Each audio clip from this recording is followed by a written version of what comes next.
Introduction. The historical context of the Crusades. Popular myths about the Crusades. Purpose of the exploration. Separating fact from fiction. Origins of the Crusades. Political, social, and religious climate in 11th century Europe. The call for the First Crusade by Pope Urban II. Motivations behind the Crusades. Spiritual, political, and economic. The reality of the Crusaders. Profiles of those who joined. Knights, peasants, and nobles. Daily life and challenges during the Crusades. The role of religion versus material incentives. The Islamic perspective. How the Crusades were perceived by Muslim rulers and populations. Contributions to Islamic culture and military responses. Key figures like Saladin and their legacy. Major myths versus historical reality. Crusaders as purely religious zealots. The belief that the Crusades were uniformly successful for Europeans. Misconceptions about Muslim-Christian relations during the era. Consequences of the Crusades. Long-term effects on European and Middle Eastern societies. Cultural exchanges and the birth of the Renaissance. The Crusades' influence on modern geopolitics. Conclusion. Reflections on the myths and realities. Why understanding the Crusades matters today. I'll now begin drafting the story, focusing on weaving historical analysis with engaging storytelling. Given the extensive word count, this will take time. Let me start. The Crusades, myth versus reality. Introduction. The Crusades stand as one of the most iconic yet misunderstood episodes in medieval history.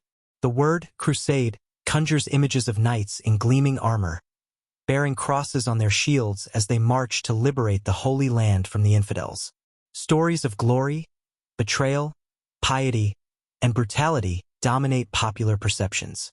From romanticized tales of chivalric valor to the modern depiction of the Crusades as a proto-colonial enterprise, the truth is often lost amidst layers of myth. But what were the Crusades really about? Were they solely religious wars, or did they mask deeper socio-political and economic motives? Were the Crusaders righteous defenders of Christendom, or opportunists seeking fortune and land? And how did the Muslim world perceive these invasions? This story seeks to unravel the complex tapestry of the Crusades, shedding light on myths while exploring the historical reality. Chapter 1. The Call to Arms. The year was 1095, and Europe teetered on the edge of transformation. The feudal system, though entrenched, faced cracks as population growth strained resources. Simultaneously, the Catholic Church, under Pope Urban II, sought to solidify its authority over Christendom. It was in this context that the First Crusade was born. At the Council of Clermont, Pope Urban II delivered a fiery sermon, urging Christians to take up arms against the Muslims occupying Jerusalem. Deus vult, God wills it, became the rallying cry. The call promised spiritual rewards, a guaranteed place in heaven for those who fought, but also appealed to worldly ambitions. For landless knights and impoverished peasants, the crusade offered a rare opportunity for social mobility and adventure. The myth, the Crusaders were purely motivated by religious zeal. The reality, while faith played a significant role, many Crusaders were driven by practical concerns such as land acquisition, wealth, and even escaping debts or legal troubles. Among those who heeded the call was Raymond of Toulouse, a seasoned noble, and Peter the Hermit, a charismatic preacher who galvanized thousands of peasants into what became the People's Crusade. This disorganized mob would meet a tragic end, highlighting the dangers of zeal untempered by strategy. Chapter 2. The Journey East. The Crusaders faced immense challenges as they marched eastward. Supplies were scarce, and the journey was fraught with disease, starvation, and conflict. In many cases, the Crusaders turned on local Jewish communities, massacring them in pogroms fueled by anti-Semitic fervor. These atrocities laid bare the darker side of the crusading spirit. The myth, the Crusaders were noble warriors fighting a just cause. The reality, the Crusades were marked by greed, internal rivalries, and frequent atrocities against non-combatants, including Christians. By the time the Crusaders reached Constantinople, they were a ragtag group, weakened but determined. Emperor Alexio's I of Byzantium had expected disciplined warriors to help fend off the Seljuk Turks. Instead, he found himself hosting a chaotic assembly of Westerners whose presence was as much a threat as a promise. Chapter 3. The Siege of Jerusalem. The climax of the First Crusade came in 1099, with the Siege of Jerusalem.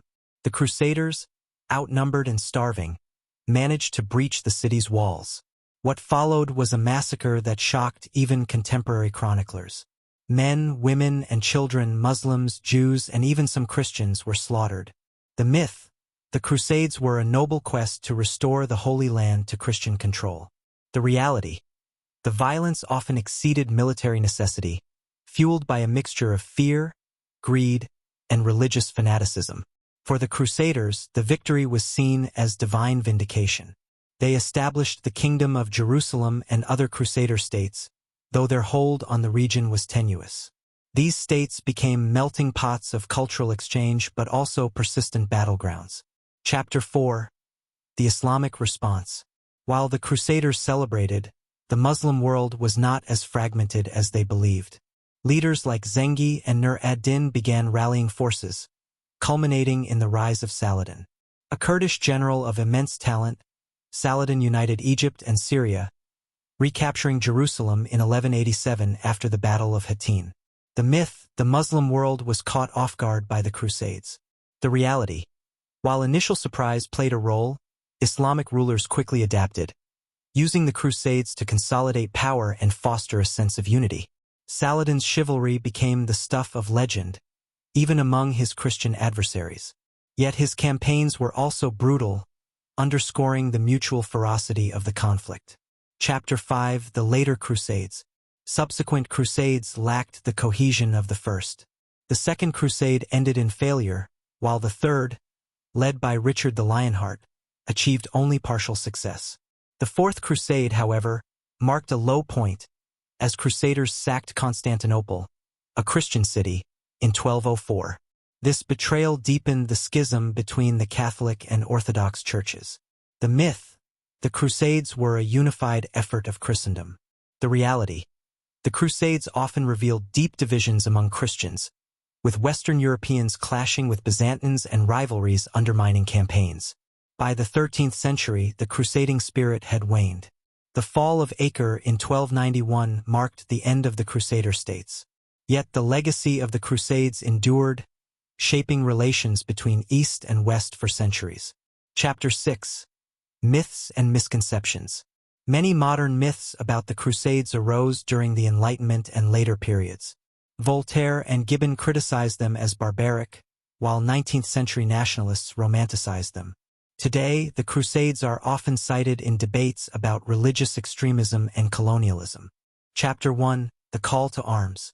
In the chill of November 1095, the Council of Clermont convened, bringing together bishops, priests, and lay leaders under the banner of Christendom. The world they inhabited was one of stark contrasts. Lords ruled over vast lands while serfs toiled in the fields, paying heavy dues to their overlords. Yet, this social order faced unprecedented strain. Incessant local wars between feuding lords disrupted life. The Church sought to curb this violence through initiatives like the Truce of God, urging knights to lay down arms on holy days. But old grievances ran deep. Against this backdrop, Pope Urban II stood before the gathered crowd, his voice echoing with urgency. Reports from the Byzantine Emperor Alexios I Komnenos spoke of Seljuk Turks advancing into Anatolia, threatening the heart of Eastern Christendom.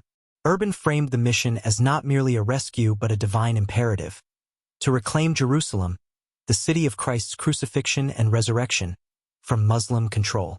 Let those who have been fighting their own brothers and relatives now fight lawfully against barbarians, Urban declared. Let them liberate the Holy Sepulchre. His rhetoric struck chords of guilt, redemption, and ambition. The reward?